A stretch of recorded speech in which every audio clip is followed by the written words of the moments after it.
Assalamualaikum warahmatullahi wabarakatuh. Tabi'un, perkenalkan kami dari kelompok 3 yang beranggotakan saya Ana Izatullah Kiroh dan teman-teman saya Rahayu Aprilia Safitri. Kami akan mempresentasikan hasil kerja kelompok kami yang berjudul Penerapan Pancasila sebagai Dasar Negara dan Pandangan Hidup Bangsa. Penerapan Pancasila sebagai dasar negara. Ada beberapa tokoh yang memberikan keteladanan dalam menerapkan Pancasila sebagai dasar negara.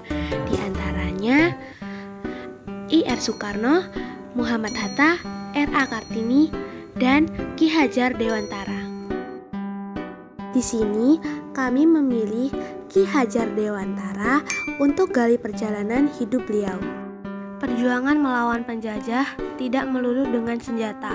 Itulah yang dicontohkan oleh Ki Hajar Dewantara, Bapak Pendidikan Indonesia. Ki Hajar Dewantara lahir pada tanggal 2 Mei 1889 dengan nama Raden Mas Suwardi Suryaningrat. Beliau dibesarkan dalam lingkungan keraton Paku Alam di Yogyakarta. Saat beliau masih muda, beliau sempat bersekolah di Stovia atau sekolah dokter di Batavia. Namun tidak sampai tamat karena kondisi beliau yang sakit-sakitan. Beliau kemudian bekerja sebagai jurnalis di beberapa surat kabar seperti Utusan India dan Kaum Muda. Selain menulis, beliau juga aktif berorganisasi.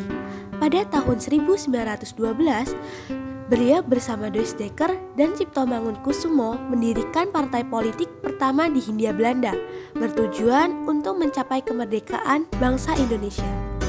Kritiknya terhadap pemerintah kolonial Belanda dalam tulisan berjudul "Seandainya Aku Seorang Belanda" membuat beliau diasingkan ke Belanda. Pada tahun 1913 bersama Cipto Mangunkusumo dan juga Deusdeker yang saat itu membela keduanya. Masa pengasingan di Belanda dimanfaatkan beliau untuk mendalami dunia pendidikan dan pengajaran. Selama itu pula, jiwa patriotisme dan cita-citanya untuk memajukan bangsa Indonesia melalui pendidikan mulai terasah dan berkembang. Beliau kembali ke tanah air pada tahun 1919. 3 tahun berselang, tepatnya pada 3 Juli 1922, beliau mendirikan lembaga pendidikan, yaitu Taman Siswa di Yogyakarta. Sekolah ini bertujuan memberikan kesempatan dan hak pendidikan yang sama bagi para rakyat Indonesia, seperti yang dimiliki para priai atau orang-orang Belanda. Beliau pun melepas nama kebangsaannya dan menggunakan nama Ki Hajar Dewantara agar perjuangannya lebih mudah diterima masyarakat.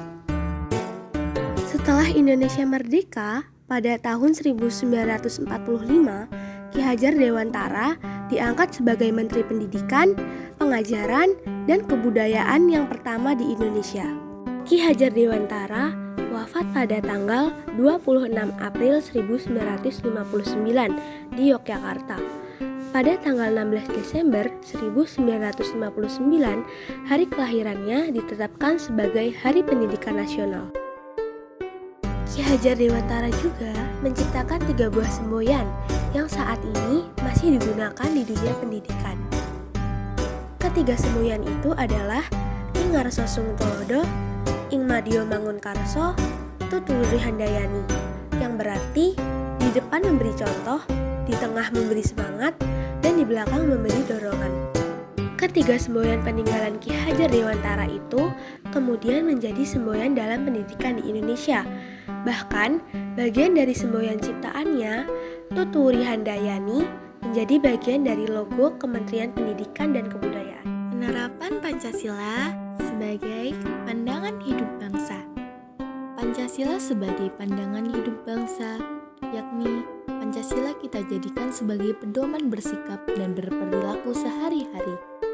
Kita akan memberikan contoh penerapan Pancasila dalam kehidupan sehari-hari, mulai dari sila pertama, sila kedua, sila ketiga, sila keempat, dan sila kelima.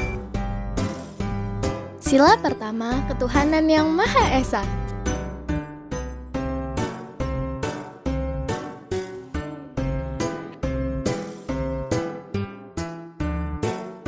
Penerapan Pancasila, sila yang pertama, yaitu beribadah kepada Tuhan Yang Maha Esa.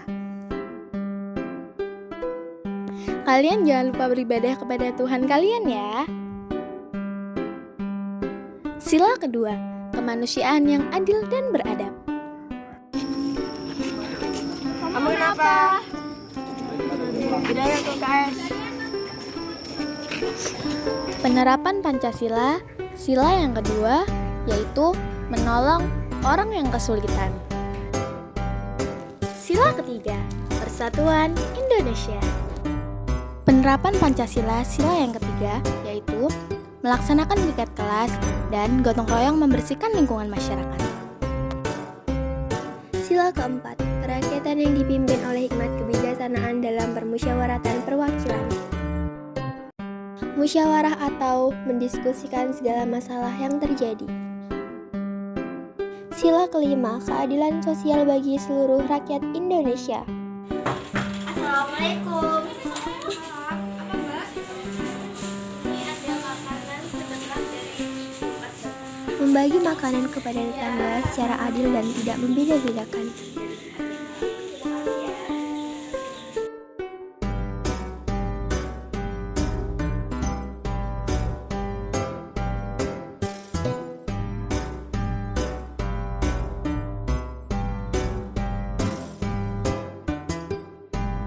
Demikian laporan hasil diskusi kelompok kami. Wassalamualaikum warahmatullahi wabarakatuh. Dadah. Tabiun terkena. Warahmatullahi. Demikian hasil apa tadi?